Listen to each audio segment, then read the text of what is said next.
بسم الله الرحمن الرحيم. الحمد لله رب العالمين، والصلاة والسلام على سيد الأنبياء والمرسلين وعلى آله الطيبين الطاهرين وأصحابه الأكرمين أجمعين. أما بعد، فأعوذ بالله من الشيطان الرجيم. بسم الله الرحمن الرحيم. وما أمروا إلا ليعبدوا الله مخلصين له الدين حنفاء ويقيموا الصلاة ويؤتوا الزكاة وذلك دين القيمة. صدق اللہ العظیم وصدق رسولہ النبی الکریم. محترم ناظرین، السلام علیکم ورحمۃ اللہ وبرکاتہ.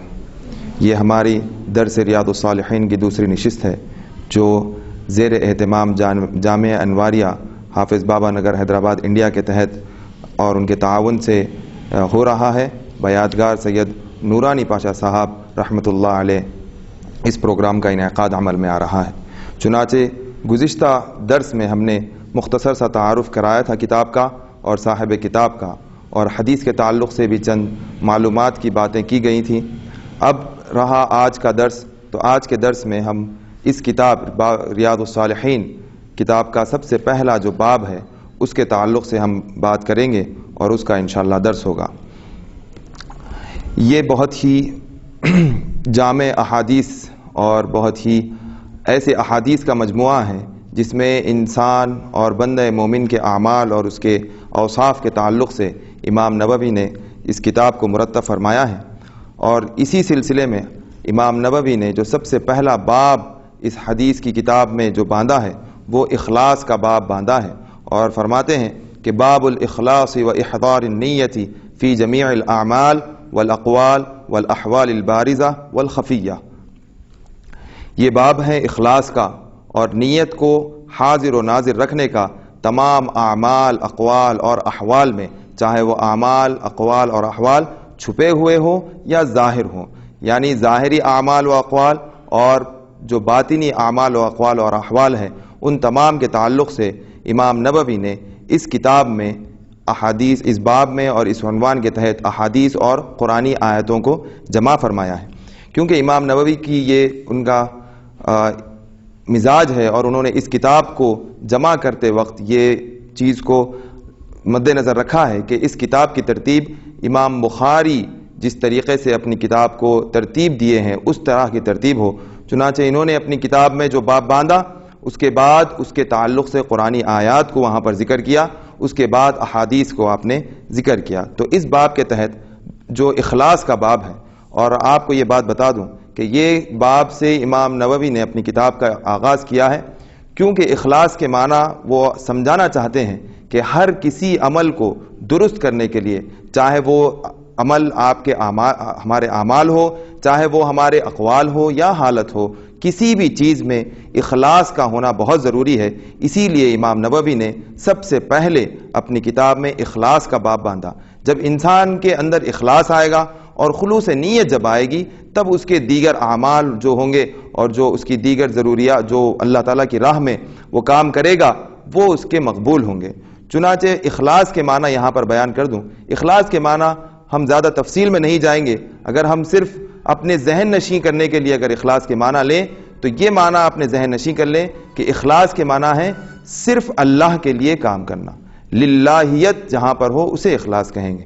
جہاں پر للہیت نہ ہوگی وہاں پر دنیا کے لیے کام ہو سکتا ہے یا کسی اور خوف سے کام ہو سکتا ہے، لیکن اخلاص کے معنی اللہ کے لیے کام کرنا اور اللہ کے لیے، اللہ اور اس کی رضامندی کے لیے کام کرنا، اسے اخلاص کہتے ہیں. اور ہر عمل میں اخلاص ضروری ہے.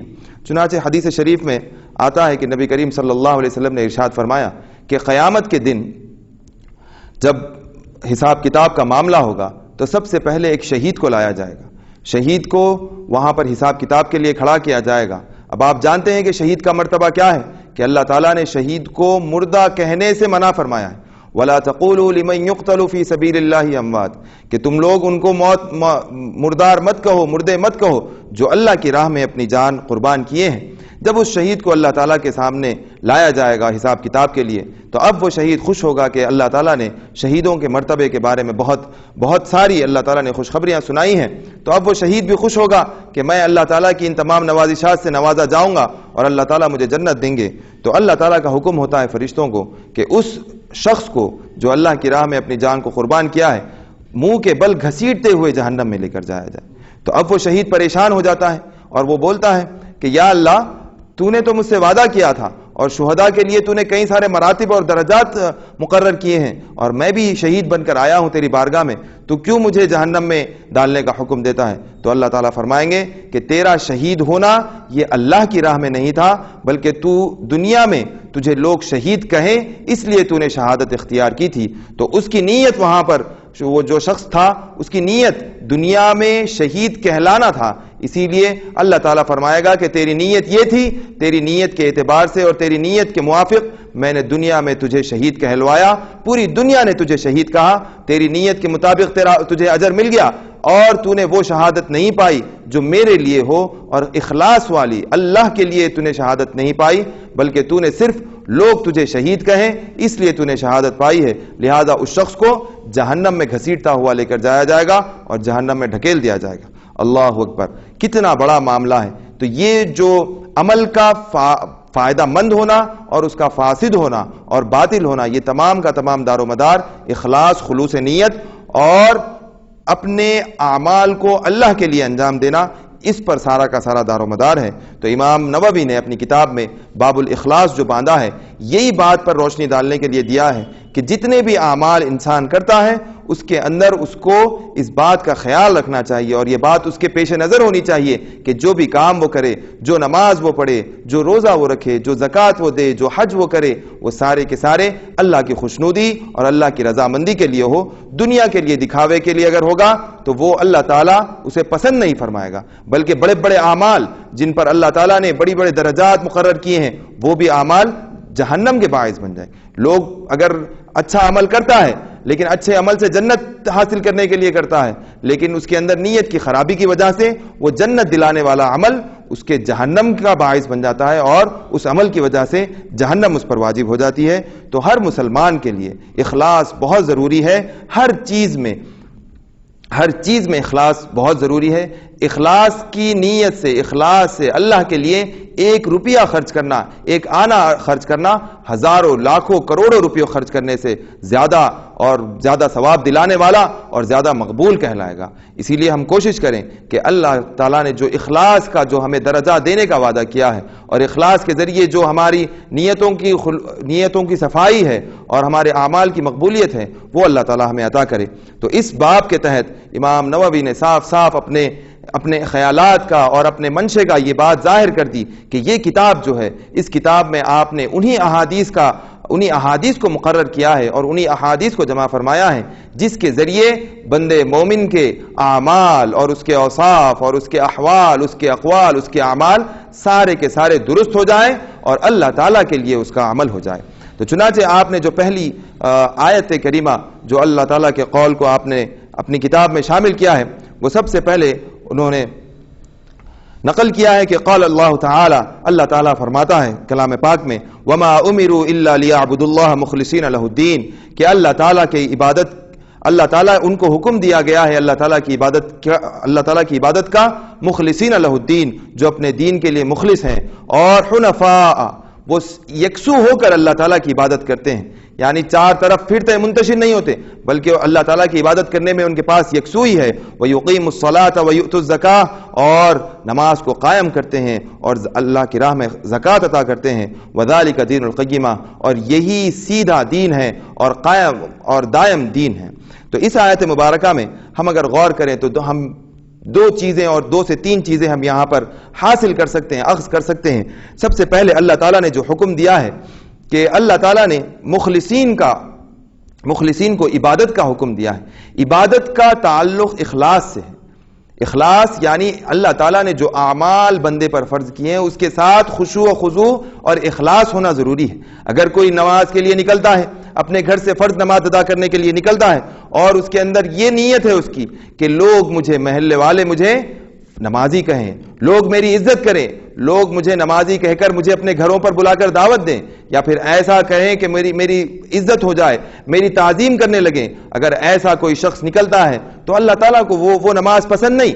اللہ تعالیٰ کو جو نماز پسند ہے وہ یہ ہے کہ اللہ تعالیٰ کی عبادت بھی کرے، اللہ کی عبادت کے لیے نکلے، اور جب وہ نماز کے لیے نکل رہا ہے تو اس نیت سے نکلے کہ میں اللہ کے لیے یہ نماز ادا کرنے کے لیے جا رہا ہوں، میرے خدا کی رضامندی اس کے اندر ہونی چاہیے۔ اگر وہ رضامندی نہیں اور اللہ کی خوشنودی اگر مقصود نہیں تو اس کی نماز اللہ کے پاس قابل قبول نہیں۔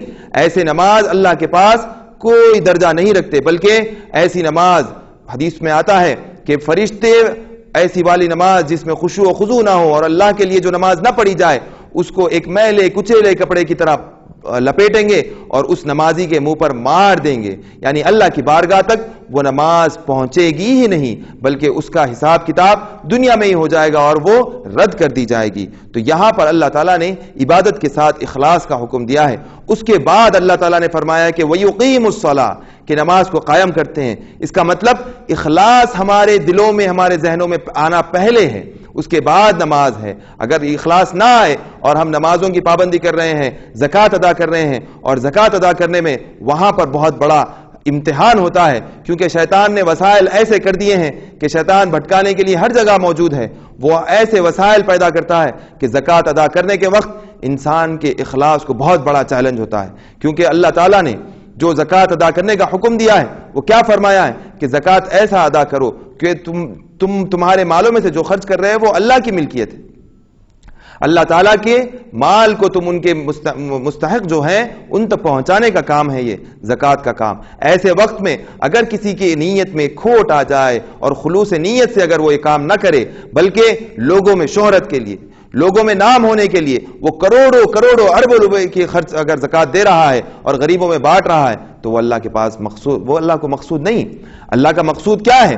اللہ یہ چاہتا ہے اپنے بندے سے کہ وہ میرے لیے خرچ کرے اور میرے لیے زکوٰۃ ادا کرے، کہ میری خوشنودی اس میں شامل ہو اور میری خوشنودی اس کو حاصل کرنے کے لیے بندہ یہ زکوٰۃ ادا کرے۔ تو یہاں پر جو بات اس آیت کریمہ میں جو ہمیں سیکھنے کی اور سمجھنے کی بات ہے کہ سب سے پہلے اپنی نیتوں میں اور اپنے اعمال میں اخلاص پیدا کریں، اللہ کے لیے کرنے کا ہم جذبہ پیدا کریں، اس کے بعد نمازوں کی پابندی ہو تو اس کے بعد نماز کا جو لطف ہے، نماز میں جو حلاوت ہے، جو مٹھاس ہے وہ بندے کو حاصل ہوگی، زکوٰۃ ادا کرنے میں جو فوائد ہیں وہ بندے کو حاصل ہوں گے۔ ورنہ انسان بغیر اخلاص کی نیت سے زکوٰۃ تو ادا کر دے گا، لوگوں میں نام بھی ہو جائے گا، لیکن اس کا دل مطمئن نہیں ہوگا، اس کے مال کا میل نہیں ہٹے گا اور اس میں برکت نہیں آئے گی۔ کیونکہ زکوٰۃ کی مثال بزرگان دین نے ایسی دی ہے کہ ہمارے جو راستے ہوتے ہیں، راستوں کے اطراف و اکناف ہم جھاڑ لگاتے ہیں، درخت لگاتے ہیں، پیڑ پودے لگاتے ہیں تاکہ ہمارے راستے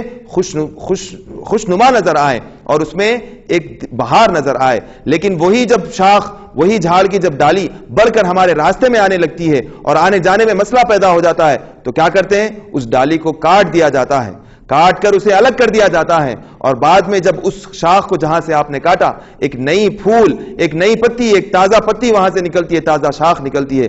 زکوٰۃ کا بھی مسئلہ ویسے ہی ہے کہ اللہ تعالیٰ نے ہمیں مال دیا ہے، یہ اللہ کا شکر ہے، جب اس میں سے زکوٰۃ نکالی جاتی ہے تو وہ مال ہم نکال رہے ہیں جو ہمارے راستے میں آ رہا ہے، جو ہمارے مال کو ہمارے راستے میں آنے کے شاخ جیسے آ رہی ہے، یہ مال بھی ہمارے راستے کا مال ہے، اسے ہم جب نکال دیں گے تو اللہ تعالیٰ اس کی برکت سے مال میں اضافہ کرے گا۔ جیسے وہاں پر اس ڈالی سے نئی پتیاں، نئی پھول نکل رہے ہیں، یہاں پر بھی زکوٰۃ ادا کرنے کے بعد اس مال جو بچا ہوا مال ہوگا، اس مال میں اللہ تعالیٰ خیر و برکت دے گا اور نیا مال اس سے جڑے گا۔ تو یہ اخلاص کے ساتھ زکوٰۃ ادا کرنے پر یہ ساری چیزیں ملنے والی ہیں۔ اس کے بعد اللہ نے فرمایا کہ وَذَلِكَ دِينُ الْقَيِّمَةُ، یہی صحیح دین ہے، اخلاص والا دین ہی صحیح دین ہے، اخلاص کے ساتھ عمل کرنے کا نام دین ہے۔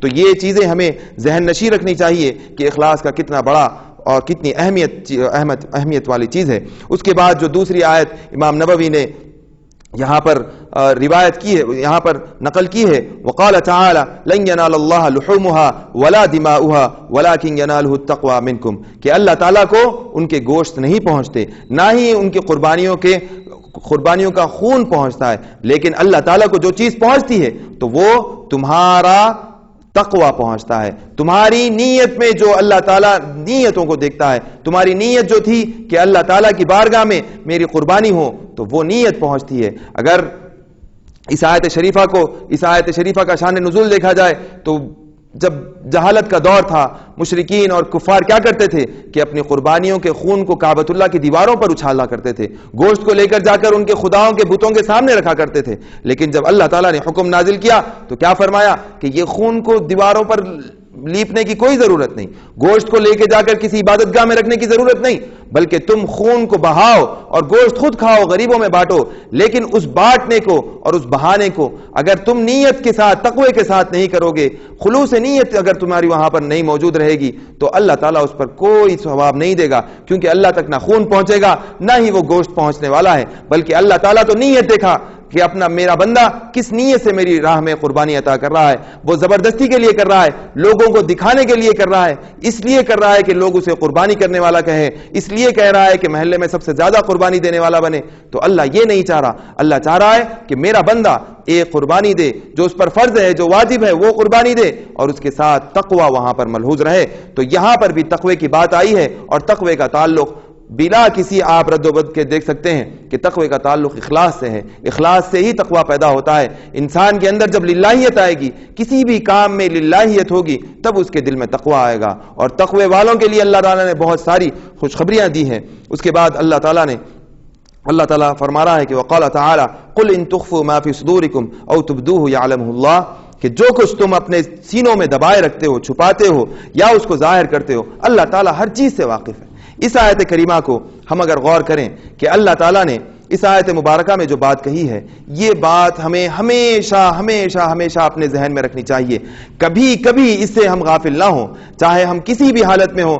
اس بات کو ہمیشہ ہماری ملحوظ رکھ کر کام کرنا چاہیے کہ اللہ تعالیٰ پر کوئی بھی چیز مخفی نہیں ہے. اگر ہم ہمارے دل میں کینہ کپٹ رکھ کے کسی سے خوش ہو کر مل رہے ہیں تو اللہ تعالیٰ وہ بھی جانتا ہے کہ تم مومن بندے، تم کسی سے خوش ہو کر مل رہے ہو، اپنے سامنے اپنے چہرے سے خوشی ظاہر کر رہے ہو، لیکن اس کے تعلق سے دل میں کینہ ہے، کپٹ ہے، بغض ہے، تو اللہ تعالیٰ دل کی باتوں کو جاننے والا ہے.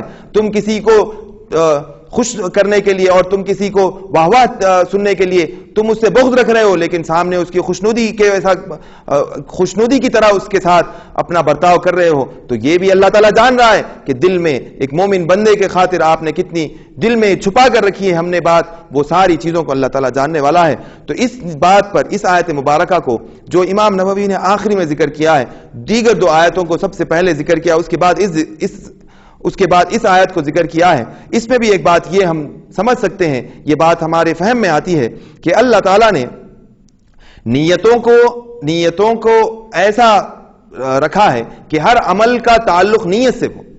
اب اگر کوئی بندہ ظاہری عمل تو اچھے کر رہا ہے لیکن دل میں نیت کھوٹی رکھا ہے، دل میں نیت اس کے صاف نہیں ہے، وہ ظاہری اعمال تو بہت اچھے کر رہا ہے، نماز پڑھ رہا، روزے رکھ رہا، زکوٰۃ دے رہا، ہر ایک کی تبلیغ کر رہا، دین کو پہنچا رہا، گھر گھر جا رہا ہے، ہر جگہ پر پہنچ رہا ہے، ہر جو کام ہو سکتے وہ کر رہا ہے، لیکن اس کی نیت خراب ہے. تو اس آیت کو وہ ملحوظ رکھے، اگر اس آیت کو وہ دیکھ لے تو اس کے دل کی حالت کو اللہ تعالیٰ جانتا ہے. وہ سامنے کتنے بھی اچھے اعمال کر لے، وہ اللہ کے پاس قابل قبول نہیں ہوں گے جب تک وہ اپنی نیت اور اپنے دل کو صاف نہیں رکھتا، کیونکہ یہی اللہ کے پاس مقبول ہونے والی چیز ہے.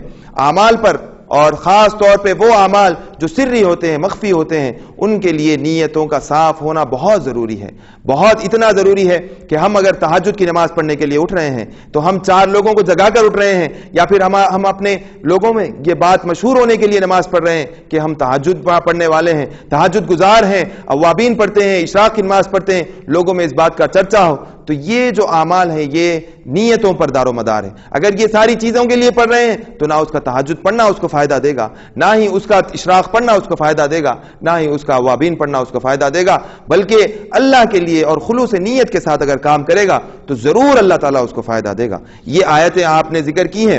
اس کے بعد جو پہلی روایت آپ نے نقل کی ہے وہ حضرت عمر فاروق رضی اللہ تعالی عنہ سے آپ نے روایت کی ہے، اور آپ اپنی کتاب میں درج کر رہے ہیں کہ وعن امیر المؤمنین ابی حفص عمر بن الخطاب بن نفیل بن عبد العزى بن ریاح بن عبد اللہ بن قرط بن زراح بن عدی بن کعب بن لؤی بن غالب القرشی العدوی رضی اللہ عنہ قال سمعت رسول الله صلى الله عليه وسلم يقول انما الاعمال بالنيات وانما لكل امرئ ما نوى فمن كانت هجرته إلى الله ورسوله فهجرته إلى الله ورسوله ومن كانت هجرته لدنيا يصيبها أو امرأة ينكحها فهجرته إلى ما هاجر إليه متفق على صحته. اس حدیث کو امام نبوی نے حضرت عمر فاروق رضی اللہ تعالی عنہ سے یہ روایت مروی ہے کہ آپ نے کہا کہ میں نے نبی کریم صلی اللہ علیہ وسلم کو ارشاد فرماتے ہوئے سنا. آپ صلی اللہ علیہ وسلم سے ارشاد فرماتے ہوئے آپ نے کیا سنا کہ انما الاعمال بالنیات، کہ تمام اعمال ان کا دار و مدار صرف نیت پر ہے، نیتوں پر تمام اعمال کا دار و مدار ہے. اب آپ اس کو لے لیں کہ اب بزرگان دین نے، محدثین نے اس کی شروحات میں کئی ساری چیزیں بتائی ہیں. تو سب سے پہلے ہم یہ بات جان لیں کہ نیت کس چیز کا نام ہے. نیت نام ہے دل کے ارادے کا. دل کے ارادے کو نیت کہتے ہیں. دل کا ارادہ جیسا ہوگا انسان کے اعضاء سے وہی عمل باہر آئے گا. یعنی اگر کوئی شخص اچھے کام کا ارادہ کرتا ہے، دل میں نیت ہوتی ہے، تو اللہ تعالیٰ اس کو اس عمل پر عمل پیرا ہونا آسان کر دیتا ہے. اگر کوئی شخص یہ نیت کر کے سوتا ہے کہ میں کل کے فجر کی نماز پڑھوں گا انشاءاللہ، تو اللہ تعالیٰ اس کے لیے فجر کی نماز پڑھنا آسان کر دیتا ہے. کیونکہ جب اس نے ارادہ کر لیا اپنے دل میں، تو اللہ تعالیٰ اس ارادے کی پختگی اور اس ارادے کی خلوص کو دیکھ کر اللہ تعالیٰ اس کے لیے نیک اعمال کے راستے آسان فرما دیتا ہے، اور اس کے لیے اللہ تعالیٰ آسان طریقے اور اس کو آسانیاں مہیا فرماتا ہے. تو یہاں پر یہ روایت حضرت امیر المؤمنین عمر ابن الخطاب رضی اللہ تعالی عنہ سے ہے. ان کا تھوڑا سا تعارف ہو جائے. یہ امیر المؤمنین خلیفہ دوم ہیں، نبی کریم صلی اللہ علیہ وسلم کے خلیفہ دوم ہیں، اور ان کی خلافت کا جو مدت ہے وہ 10 سال 6 مہینے کی ان کی مدت ہے. یہ اتنے جلیل القدر صحابی ہیں کہ نبی کریم صلی اللہ علیہ وسلم نے دعا فرمائی تھی کہ یا اللہ یا تو ابو جہل کو ایمان دلا دے یا حضرت عمر کو ایمان دلا دے. تو اللہ تعالیٰ نے نبی کریم صلی اللہ علیہ وسلم کی دعا حضرت عمر فاروق رضی اللہ تعالیٰ عنہ کے حق میں قبول فرما لی، اور آپ کو ایمان کی دولت سے نواز دیا. اور اس کے بعد حضرت عمر فاروق کا ایمان لانا، اس کے بعد جو اسلام کے چرچے ہوئے اور اسلام کی جو بلندیاں اسلام نے دیکھی، وہ شاید ہی کسی اور صحابی کے دور میں اتنی بلندیاں اسلام کو نصیب ہوئی ہیں. کہ بہت ہی انصاف پسند صحابی اور اتنے مشہور جلیل القدر صحابی کہ ایسا ان کا معاملہ تھا کہ ان کو اللہ تعالیٰ نے فاروق، یعنی نبی کریم صلی اللہ علیہ وسلم نے فاروق کے نام سے، فاروق یعنی حق اور باطل میں فرق کرنے والے کے نام سے موسوم کیا. ایک مرتبہ واقعہ ہے کہ ایک یہودی اور ایک منافق کے درمیان ایک قضیہ ہو گیا، ایک معاملہ پیش ہو گیا. تو وہ دونوں نبی کریم صلی اللہ علیہ وسلم کی بارگاہ میں حاضر ہوئے، اور یہودی کہنے لگا کہ فلاں شخص نے، فلاں منافق نے، کہ وہ اپنے آپ کو مسلمان کہہ رہا تھا، کہ اس کے ساتھ میرا یہ معاملہ ہوا ہے. تو حضرت نبی کریم صلی اللہ علیہ وسلم نے یہودی کے حق میں فیصلہ کر دیا. تو وہ منافق کیا کیا کہ حضرت عمر فاروق رضی اللہ تعالیٰ عنہ کے پاس گیا اور کہنے لگا کہ میرے اور یہ یہودی کے درمیان ایک معاملہ ہو گیا ہے. تو یہودی فوراً کہہ اٹھا کہ دیکھو اے عمر، یہ معاملے کو ہم نے تمہارے نبی کے پاس لے کر گئے تھے اور انہوں نے میرے حق میں فیصلہ کر دیا. تو حضرت عمر فاروق رضی اللہ تعالیٰ عنہ کیا کیے، وہ کہے تم دونوں یہیں ٹھہرو. آپ نے ان دونوں سے رکنے کے لیے کہا اور اندر گئے، اور اندر جا کر اپنی تلوار لے کر آئے اور تلوار لا کر اس منافق کے وہیں 2 ٹکڑے کر دیے. کیوں کہے؟ تو جب یہ بات نبی کریم صلی اللہ علیہ وسلم کے پاس پہنچی تو آپ صلی اللہ علیہ وسلم نے فرمایا کہ یہ ہے جو دین اور جو حق کو اور باطل کو میں فرق کرنے والا ہے. تو وہاں سے آپ کو فاروق کہا گیا. تو آپ نے نبی کریم صلی اللہ علیہ وسلم کے فیصلے پر اس منافق کو جو شک تھا، جو شبہ تھا، وہ وہاں پر آپ نے یہ کیا کہ جو آپ صلی اللہ علیہ وسلم نے فیصلہ کیا وہ حق تھا، اور جو فاسد تھا، جو منافق کا ارادہ تھا، اس فاسد کو آپ نے ختم کر دیا اور دنیا سے مٹا دیا. تو یہ آپ کا جلال والا ایمان ہے. آپ نے بہت ساری ایمان کی، بہت اپنی ہر لمحہ ایمان کی اور دین اسلام کی بلندی میں آپ نے اپنی زندگی صرف کر دی. اور ان سے یہ روایت ہے کہ انما الاعمال بالنیات، نیتوں کا جو دار و مدار ہے، وہ اعمال کا جو دار و مدار ہے وہ صرف نیتوں پر ہے.